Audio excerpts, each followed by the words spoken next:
Magandang umaga po. Narito po ang mga tampok na balitang sports sa araw na ito.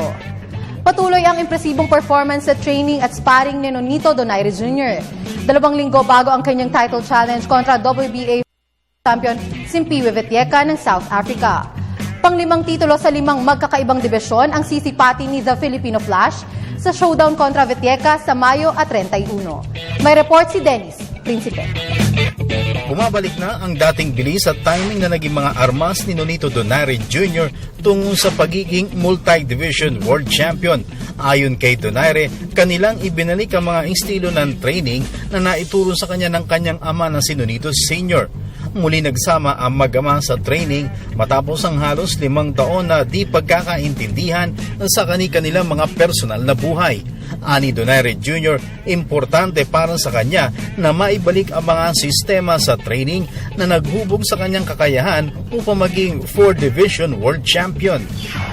Ang kulang lang, hindi gano'ng kalakas yung suntok ko in terms of the right hand. And hindi pa ako confident. I'm not confident enough to throw it as much or as powerful as it is now. Yeah.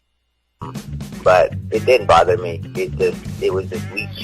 Naghahanda ang magamang Donaire para sa kanilang asam na maging 5-division titleist sa paghamon nito kay WBA featherweight champion Simpiwe Vitieka ng South Africa ngayong May 31 sa Macau.